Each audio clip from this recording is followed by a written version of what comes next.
Untitled Gore Project, Chapter 6, The Sixth Chapter, by Crandall. From above the group, high in the rafters, the mechanical noises began again. "Oh God," Fran said. Everyone else jumped at the sudden voice in the inky darkness. "It's me," she said. "It's coming for me, because I broke the rules." Luann spoke up. "What did you do? Why did you bring this upon all of us?" "I just went here. The barn. Fiona asked me to. The whirring of machinery and clanging of chains intensified. "If Oracle only punishes those who misbehave, what did Beth do?" Esther asked, her voice shaking. Stella chimed in. "She used the pages of the Morning Star book as toilet paper. They must be watching us everywhere." Everyone fell silent again. Suddenly the room lit up with disco lights, colored lights flashing everywhere, showing the group an articulated metallic spider-looking creature, but with many more legs, had descended from the ceiling and was clinging to the wall near Fran. The creature flung out a chain with a hook on the end toward Fran. She screamed and barely dodged the weapon. The hook slashed her cheek wide open, exposing the juicy flesh and the solid white teeth underneath. Blood poured from the wound, and she held her hand over it.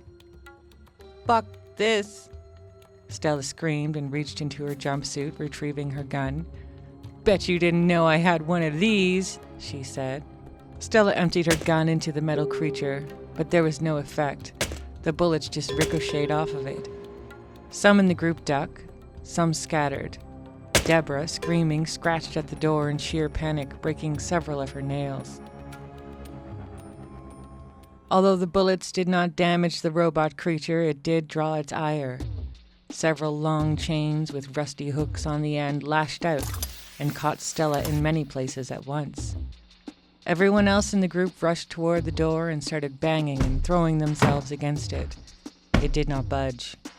Stella gurgled and screamed as the hooks laced into her body over and over, looping and tearing great holes from which her blood and innards gushed and splattered everywhere. Suddenly, the wall next to the door burst inward, and the cat-headed monster that was Fiona was inside the barn with them. The monster ran toward the robot blindly, roaring. Fran ran outside. Deborah went to follow, but the commanding voice of Madame stopped her. "Don't go. Oracle is watching." "Don't be foolish," Elsie said as the Fiona monster stood between the spider robot and the group. "You see what the bog has created. Do you think some technology is more powerful than the bog's magic?" "Bog?" Deborah, Esther, and Luann asked in unison. "Come with me and survive," Elsie declared, standing in the hole made by the Fiona monster. "Go with her and you'll never finish this rehabilitation program," Madame stated, standing tall and strong, her eyes glued with admiration on the spider robot. Elsie left the barn, as did Deborah. Esther hesitated and stood next to Luann, who was also unsure. They sidled up to Madame, hoping the robot would not attack them if they were on her side. The robot spider leapt from the wall directly onto the Fiona monster. The sheer weight of it was too much for the vicious creature, and Fiona monster fell, snarling and lashing out. The robot used its many legs to poke and crush the Fiona monster. The Fiona monster used everything it had and ripped at the exposed mechanics of the spider robot. Although it was a fierce fight, in the end, the Fiona monster was unable to do more than lightly cripple the robot before it was weakened too much by the attacks and succumbed to its injuries. Madame walked slowly to the spider robot, slipping a little on the viscera that covered the floor, steeping over the Fiona monster's corpse. Esther and Luann clung to each other, watching in horror as Madame reached out to touch the bloody legs of the spider robot. The robot gently used some of its legs to stroke Madame's face, leaving sticky streaks of bright red on her cheeks. Hardware and software, engineered to work together. Problem solved, Madame whispered, and kissed the spider robot.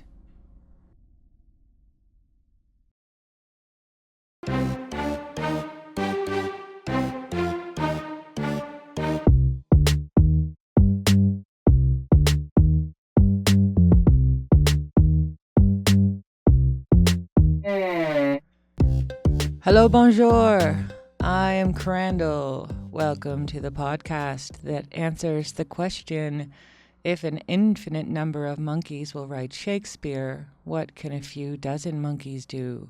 This is an interactive podcast, and together we're going to write a story with 10 chapters. You just heard chapter 6, which I wrote because we didn't have any qualifying submissions, but you can submit because that's what interactive means. All right, the genre is horror. The subgenre is gore, as we established with the Die Tower in episode 1.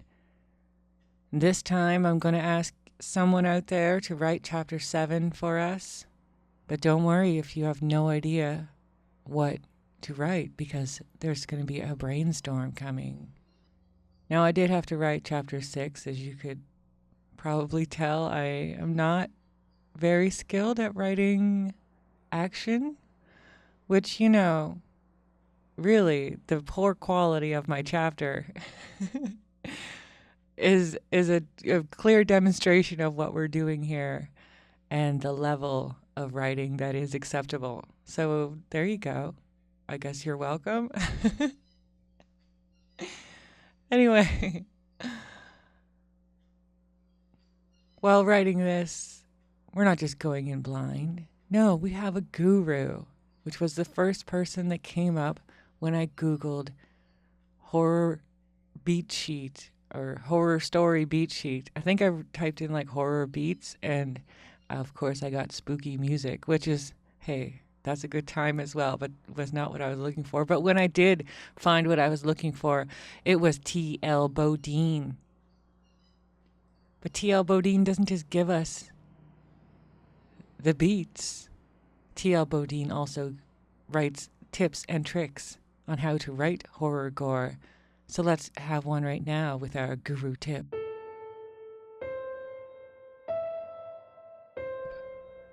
According to T.L. Bodine, don't lose the human element. Don't get too wrapped up in the gross bits and forget that your characters still need to be front and center. How is your character reacting to whatever it is that they're seeing? What are they feeling? What are they thinking? What do they have to do with this gross thing? Watching someone have to interact with something disgusting is worse than just knowing that a disgusting thing exists. A mess of guts spilling out onto the floor is gross. Having to burrow underneath them to hide from the zombie horde is even worse.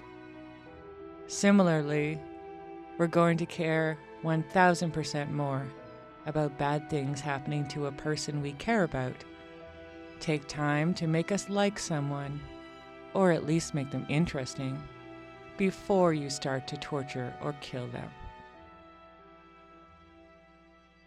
Thank you, T.L. Bodine, for that advice. I'm sure we'll all take it to heart as we struggle forward to write the... Oh! Did you hear that? Sounds like a brainstorm. I guess it's time for me to sneak through the secret passageway into the Spooky Room Productions lounge, and hopefully someone will be there to brainstorm with us.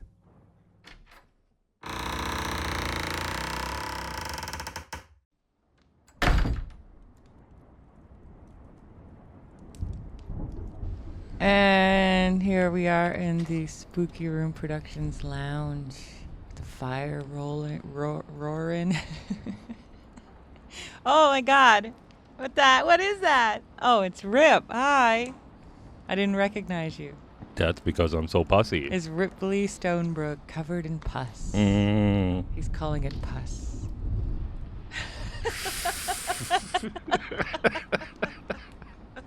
Sorry. Okay. It's Josh Posh. Anyway. What was I talking about? Oh, yeah, so... You didn't come in the secret passage this time. You were just here. No, I did come in the secret passage. What do you mean? I did. No, I did. Didn't you just hear the creaky door? Oh, sorry. Sorry. Anyway, it's fine.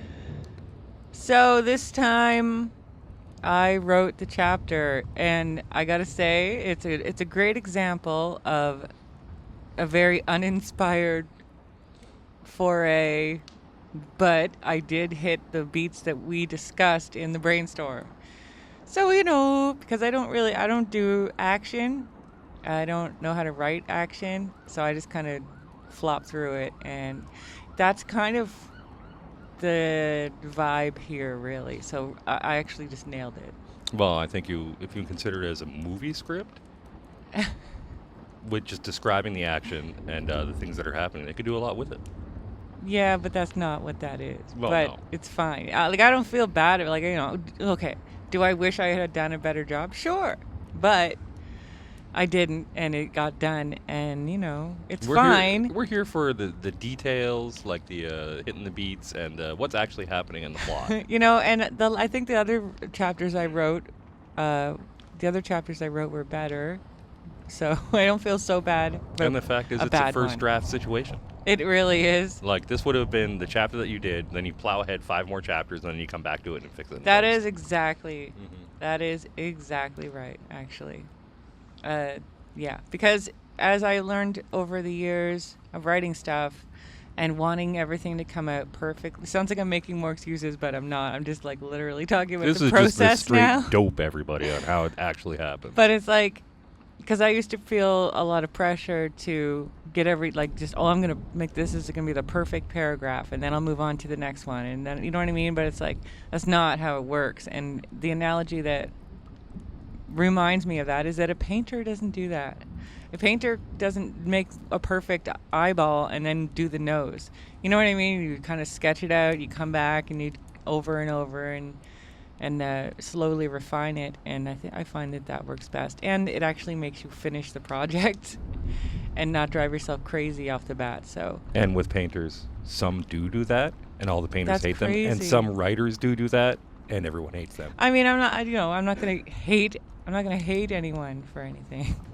But some yeah, people are just gifted by the gods. And that's the thing, exactly right. And if that's your process, hey, good for you. But I'm just saying, if you find that trying to do it that way is making you feel crazy and fail a lot, then just plow through and come back. It's not a failure to do that. You know what I mean? Yeah, exactly. It's a normal way to do it. Anyway, it's just outline, get all that crap on the page as fast as you can, and then edit the shit out of that. Yeah. So anyway, all right. So next we have to write chapter 7, which, according to T.L. Bodine. Oh, did we want to discuss the chapter at all? Okay. Oh yeah. You know what? Maybe we should. I guess. The funny thing, at the end. Okay. First of all, what did you think about Madam and the spider robot? Their little love affair that's beginning now here? That they're starting to show their love. Yeah, I love it. It's wonderful. Okay, cool. And it is strange that we are seeing the break off, as we discussed, of the bog people and the machine people. Yes. And Madam has aligned herself with the machine people, and what is it? Elsie ran away. Yes. And she's with the bog people. Yes. So I love that. That's wonderful. Well, it's what we've been trying to do for a couple of chapters. Mm-hmm, mm-hmm. And as I was writing it, I was like, wait a minute. Like, I understand that Beth was killed, but why was Beth killed? So I had to make up a reason. That was very nice. Very nice. And I was like, I don't fucking know. Sometimes you just don't. You're not feeling it. And you know what? So many times during a movie, they just don't explain things. So going in and putting in one single line of dialogue that solves the problem. Exactly. Beautiful. I appreciate that. That's how you get tight writing. When I see it in movies and stuff, I appreciate just give me one line that just kind of gives me like a why. Like, come on, sometimes you just got to do that. So I did that.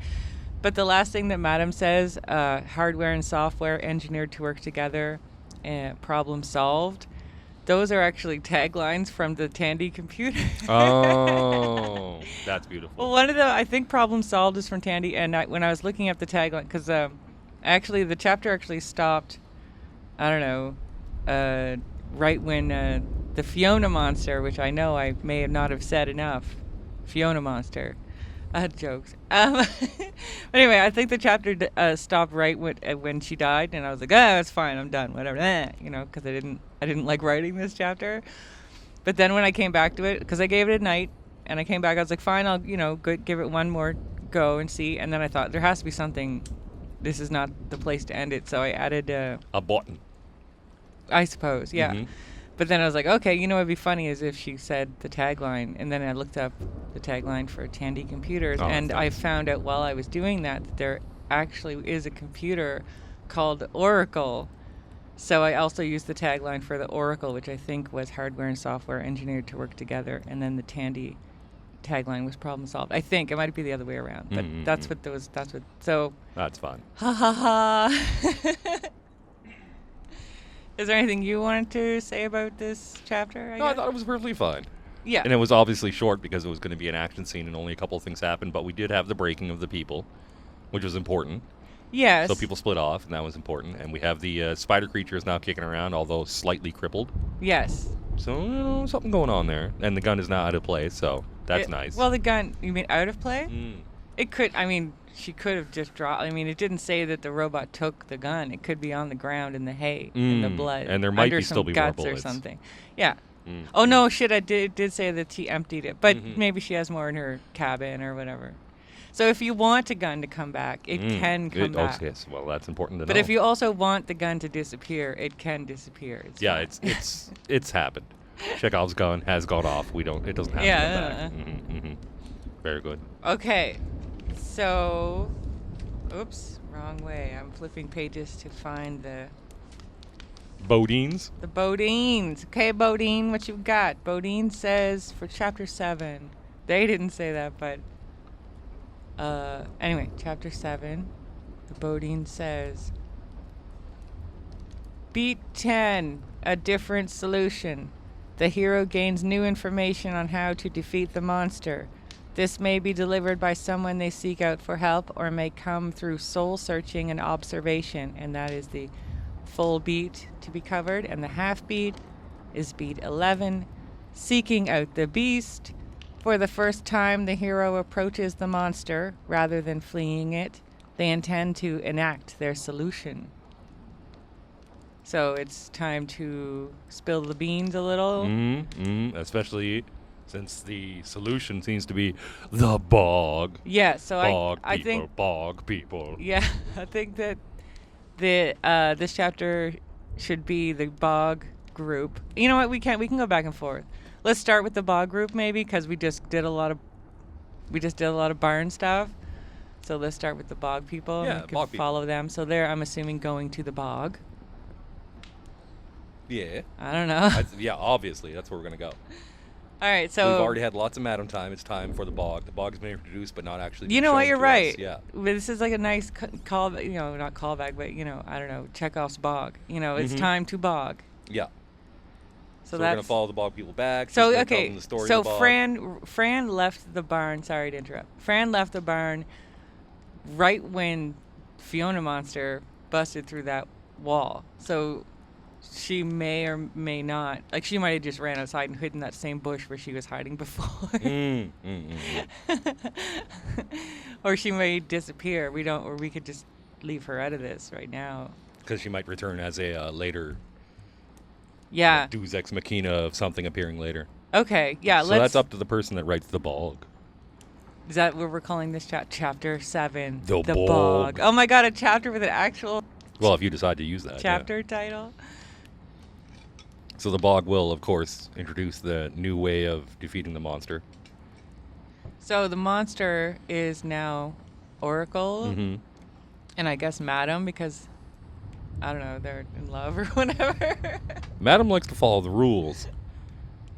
And the rules are apparently make out with spider monster or something. You know, she's known the spider monster for a long time. And it's natural. They have the same goals. And I don't know what I'm saying. Okay, so I don't know. They go to the bog. So they go to the bog. And the bog. And I guess Elsie does some bog magic to call forth a bog spirit or something. Yeah, she's going to have to lay out whatever the story of the bog is. Okay, yeah. On the way to the bog, Elsie's telling the people. And she could be explaining some bog stuff on the way before they get there. I mean, why not? Because, you don't want them to just stand around That's next to what I the mean, bog, like, a waste of doing time, stuff. like- Yeah, exactly. But maybe I'm thinking too cinematically. No, I think that works. Because, once the bog is there, they have to react to the bog. Yeah, Then they won't be able to react to it properly unless they've been given some information about the bowl. Yeah, give them a little bit of bog facts on the way, and then when they get there, maybe the bog is like going crazy, like it's bubbling, it's frothing, and there's green fire or angry fairies or something. I don't know. Maybe Fiona's head is there. Ooh. Somehow feeding the bog. I don't know. Because it's like, why? I don't know. This is what we've been trying not to deal with. And there could have been religious people that lived here before that, worshipped the bog and controlled their people with it or something like that. Historically, like hundreds of years ago. Yeah.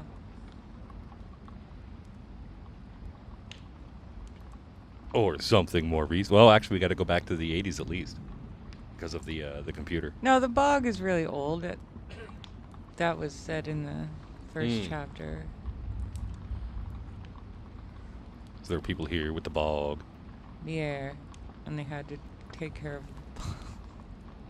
Oh, I guess we. Ooh, it could have been a hospital back then. Yeah. There could be a hospital. A hospital or some sort of a retreat, where people go to heal up or, when they got the TB and they're like, oh, you must go to this place and it'll heal your TB and you go back to the retreat. And they just kept on doing the same sort of thing. And if people died while they had TB, they're like, oh, no big deal. But then afterwards, they're like, oh, no. Now we've got to find some new ways to get people. And they're like, oh, we're going to get people out to the woods that no one will care about. Sexual harassers. Nobody cares if something happens. If they take off, then they're like, well, obviously they just wanted to avoid all the problems of their sexual harassment. So they just took off. Yes, exactly. They could have other types of groups where just like the people that nobody likes. And they're like, oh, they just left. What are you going to do? Okay, so this could be the bog facts. Yeah, this is all like how they fed people to the bog and got away with it for so long. Yeah, okay, that's fine. Yeah. And then Madam came in, and she was one of the most recent people that were part of the bog people, and she said, you know what we need here? Modernity. We need to modernize this situation. Let's get these newfangled computers going on, and I'm going to bring computers to bear. Yeah. And then eventually, completely slipped away from the bog entirely, and it was sort of a de facto. It was like, well, yeah, we sacrificed some things to the bog, but whatever. It's not as important as Oracle. Or maybe she brought the computers in, and then Oracle decided that they're going to step away from the bog. Other than, the odd sacrifice to the bog that they have to do, because what the bog's going to get you if you don't, you know what I'm saying? So these are the bog facts. Oh my God, what if the spiders and things are all controlled with bog juice? So they need the bog, and they need to sacrifice things to the bog to keep the bog juice going. But, bog juice actually controls like the machines and stuff now, instead of their cat monsters. Yes. Okay. Now it's gelling now. So maybe that I like that. That could be part of the bog facts. So that means they still sacrifice people to the bog, but this person that was in the barn was just like, I'm going to go kind of retro on this and try to make my own bog monsters like the olden days. So Fiona, although it seemed like she wanted to maybe stop doing the bog magic, what she was actually wanting to do was to stop doing the oracle shit. Oh. And then when she's like, come with me, I'll save you. She's actually just like, no, I'm just going to sacrifice you guys to the bog and take down Madam at the same time. Okay. Make a bunch of cat monsters, etc. Elsie was against it, but I guess now she's come around. Something along that vein. Huh. That almost worked, I think. Because the problem with that is that Elsie killed Fiona. Which one's Fiona?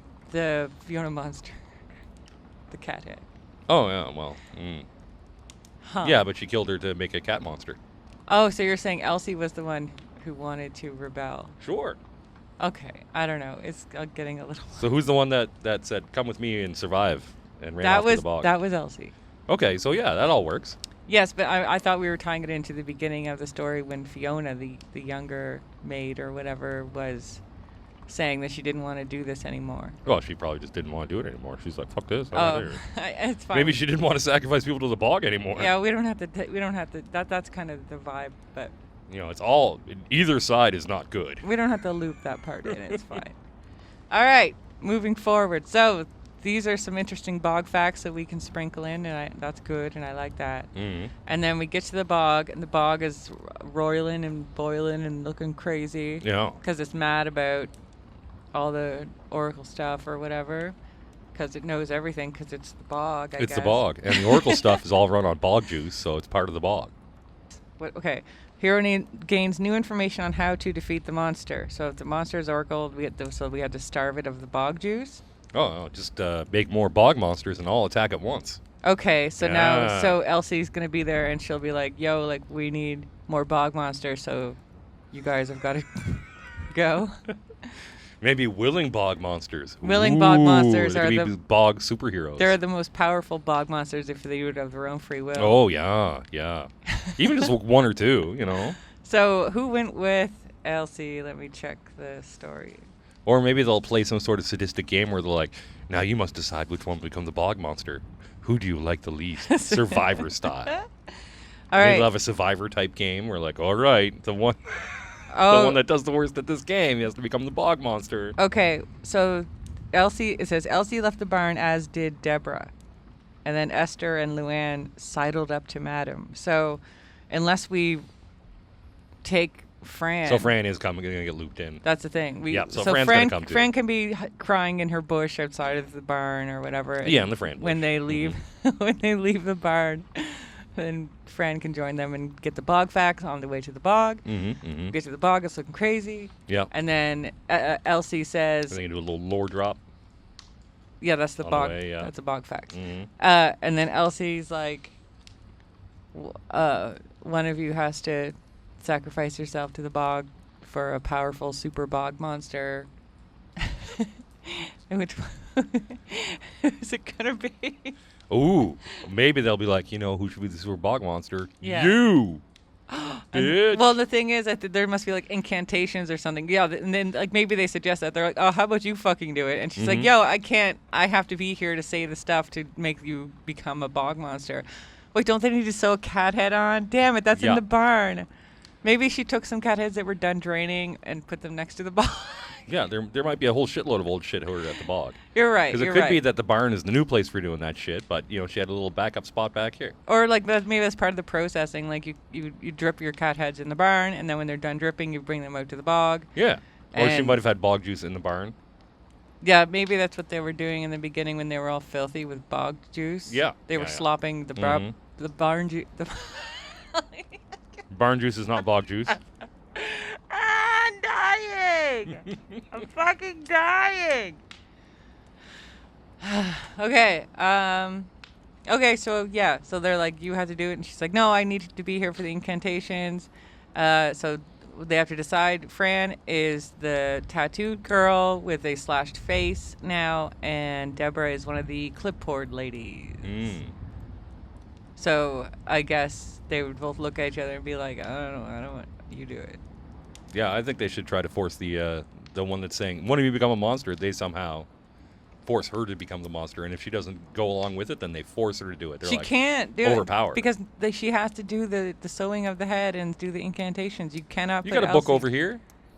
What book? You could have a book that says everything. Stored with the already dripped out heads are books that have the incantations. Or even like big standing stones where they learned the ritual originally. It could be there. What's a standing stone? Like a big rock with a bunch of shit carved on it that says how to do stuff. Oh, okay. Yeah, something sure. like that. I suppose. Ow! Sorry, a cat is attacking me. Yeah, okay, sure, why not? Why not? Like maybe there's not even incantations. There's just like, we just sew that head on, we throw it in the bog, and then we got a bog monster. Yes. Mm-hmm. Sorry, the cat is continuing to. And this all leads to Clipboard Lady taking over Morningstar. Why not Fran? She's the one who's been through the shit. She just wants out. She's done. She just wants out. Clipboard Lady, she's like, you know what? I'm kind of into, keeping track of things and lists. I got a clipboard. Or head shed, which is different from the barn. In the head shed, where they put the already drained heads. Yeah. Next to the bog, there are. The head in the shed, and then next to the bog. The strange weapons. And Elsie just tells them they have to fight to the death. And yeah.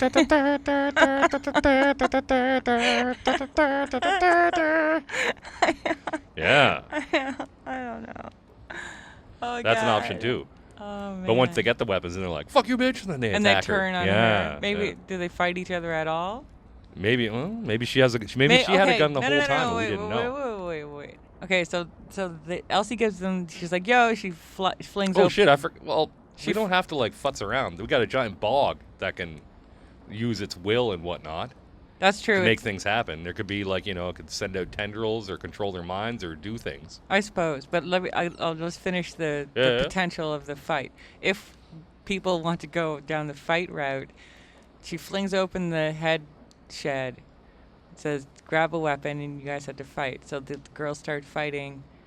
They chase maybe one runs and the other one chases her. They're far enough away from Elsie to devise a plan that, what are we doing? Fuck, let's kill Elsie. This shit. We can figure this out. So maybe then they go back and they kill her. It just if you want to go that way. But if you just want to go with just the bog having control of some mental control, then that would be easy. Oh yeah. You could make a girl cut her own head off.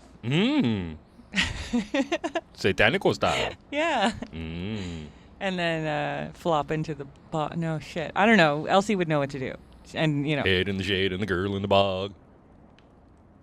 Bog down in the valley. And it doesn't sound like we're gonna have room to go back to the barn for this chapter.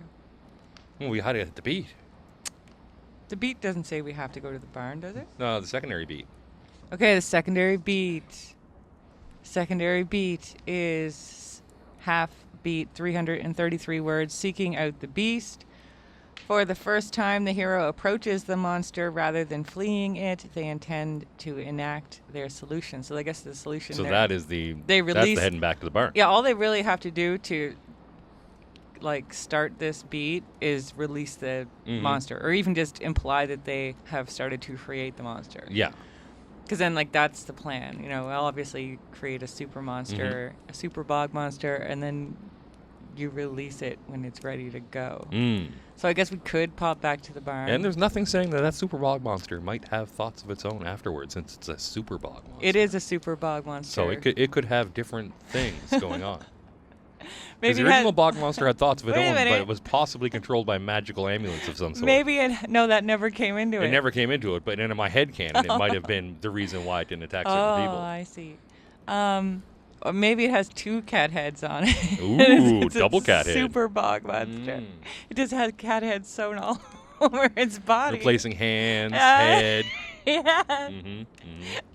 Voltron style. Cat heads Voltron, everywhere. Yeah. But we don't have to show that. That could be in the back of your mind. The big reveal? Yeah, when the next chapter or whatever, the big reveal. The second part of seeking out the beast, I guess. Nice. So if the person who writes this has time after writing all that in their 1,000 words to go back to the barn, it'd be a quick little thing, or at least with the Oracle group.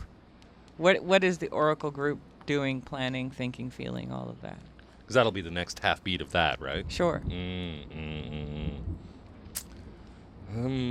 just sitting around feeling good about themselves and how Okay. amazing everything is. Okay, wait, no, okay. So it cuts back to the Oracle group, and it's the two. It's like the executive and the clipboard lady, Esther and Luann, and they're outside of Madam's bedroom door, and they were like, "Why did Madam go in there with the spider?" And she's Ooh, yeah. been in there for like half hours.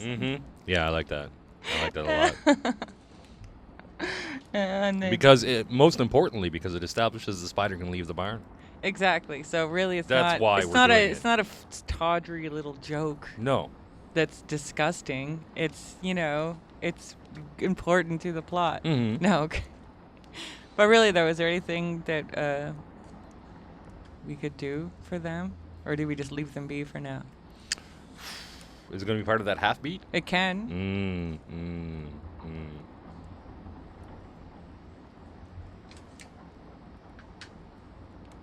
No, I got nothing. Yeah, I don't know.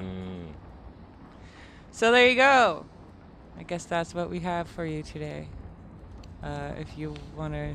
I mean, they have to do something, right? Like We don't have to show the barn people. I don't have to call them the barn people. They are the barn people now. They're the Oracle barn people. There's barn people and shed people. Yeah, the head shed or the... Or spider people and bog people. I suppose.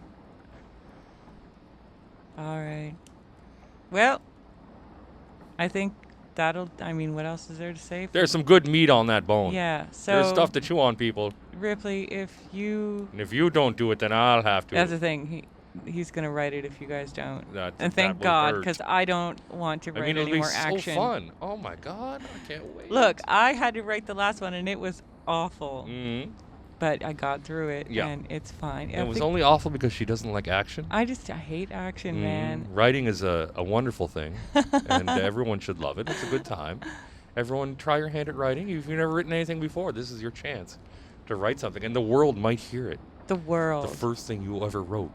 That's oh my right. God. And then you'll be like, yeah, I did that, and Yeah. that's a little something worldwide. on the curriculum vitae. And I almost have double-digit subscribers now. That's impressive. On That YouTube. is impressive. So think about all of those people who would be listening. So yeah, if you're listening, you should probably check out spookyroomproductions.com Yeah. and Linked everywhere. head over to the the thing. Do you want to promote yourself or any of your stuff before we leave? Just go to spookyroomproductions.com. That would be the best. Okay. And go over to the A Few Dozen Monkeys YouTube channel and subscribe. It's not called that. A couple dozen monkeys. No, it's called Crandall Monk. Oh, the channel's called. It's Crandall Monk on YouTube. So go over there, subscribe right now. Oh my God. And We want to hit those double the bell, digits. yo. No. Fuck the bell. I hate the bell. I would never ask anyone Because the to bell torture fucking lies. themselves with the fucking You hit the bell, Fuck and then you still the have to bell. go back into the menu and select I want to see everything, and then it still doesn't tell you when they update their stuff. The bell is shit. That bell is Everyone shit. knows the bell is shit. Then Don't why did touch they do the that? bell. You have a little I thing on the know. side that says who just updated their videos. I Why? know. What's the point of that if it doesn't tell you when they update their videos? Exactly. But we really, I would like to hit the double digits. So I can have a double digits on YouTube party. And DDOY. Dodoy. That's right. And only you can give me that Dodoy, everyone. Dodoy. Okay. All right, I'm out of here. Let me get back to the studio. Bye, Rip. Thank you. Bye, everybody.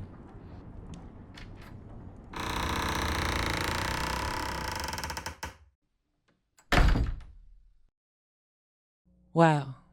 What a great brainstorm. That one was kind of a struggle for me, to be honest, but we got there, okay? And I think that with our words and brainstorm, coupled with your natural imagination and desire to create, someone is going to make something great out of Chapter 7. Now, it would be a little strange to ask you to submit, but not give you some idea of what the rules and regulations are, but I don't want to take up a lot of time saying everything. So I'm going to do it in 15 seconds each. We have 9 rules and regs. And here's 15 seconds R&R. Rule 1. At every podcast, I will explain the beats in the brainstorm. But of course, you can do whatever you want. And who decides? All you have to do, is cover the beats, right? Who decides if you... Oh. Rule 2. Each chapter has a 1,000 word limit. 10 chapters equals 1.5 beats per chapter, roughly 666 words for one beat, and 333 words for the half beat. Oh. Rule 3. Any form is fine. You could have a haiku. You could write it in a screenplay format. You could make an epic poem. As long as you are under 1,000 words and hit those beats. Oh, okay. Rule number 4. Keep things R. And here we're talking about the detail and the sex and the violence. Just imagine if you were watching an R-rated movie and you were just strictly describing the things that you're looking at. That's kind of the level. Oh.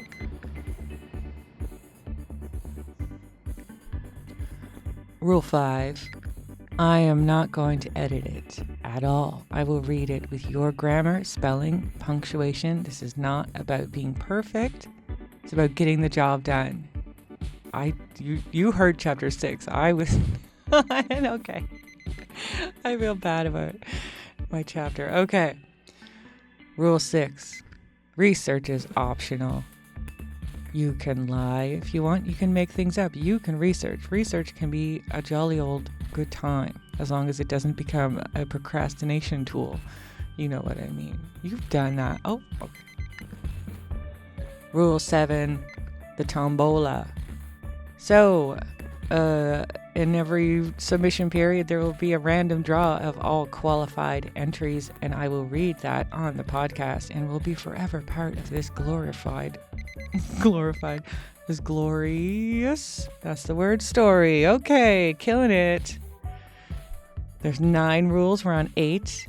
How to submit your 1,000 word limit chapter. You can use a name, or you can use a pen name. You can write a 100-word self-promo or disclaimer or whatever you want me to say after I read your name. Oh, okay.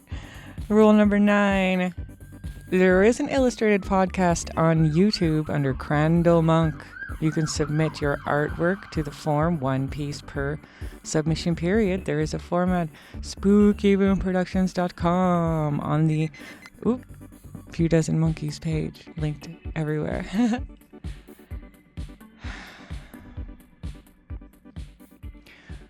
So if you found that those, maybe the rules were a little brief and you didn't quite, maybe you need more information, you can go to spookyroomproductions.com at the Few Dozen Monkeys page, and it's all right there.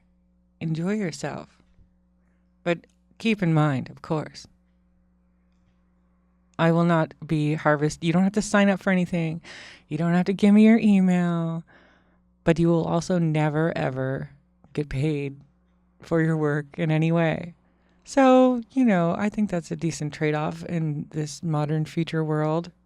This is about having a good time, and I'm not trying to, be annoying. Sometimes it can be really annoying. Just have to sign up for everything constantly. Okay. Moving on. Before we go, before I tell you the dates and the deadlines, I think it's time for our author quote. According to Stephen King, the novel is a quagmire that a lot of younger writers stumble into before they're ready to go there. I started with short stories when I was 18, sold my first one when I was about 20, and produced nothing much, but, I wrote a couple of novels, but they were not accepted, and a lot of them were so bad that I didn't even bother to revise them. But the short stories were making money, and I got very comfortable in that format. and I've never wanted to leave it completely behind. Wow. Thank you, Mr. King, for those words of advice. I'm sure it's something we all needed to hear.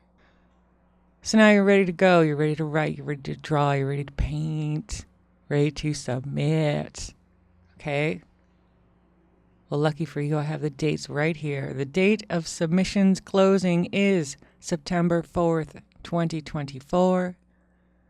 And the next podcast drops on September 11th, 2024. Everything is linked below you can go to spookyroomproductions.com or Crandall Monk on YouTube. There's other stuff there if you... I don't know. I never know how to describe what I do on YouTube. It's not... I do what I like, I guess, is the best way to put it. So, you have till September 4th, 2024. So you better get out there and start your writing. We need to get this done. We're getting close to the end of this project, and we need you and your input. So remember that it is better to finish something than to give up on everything. You know what I mean. Let's go.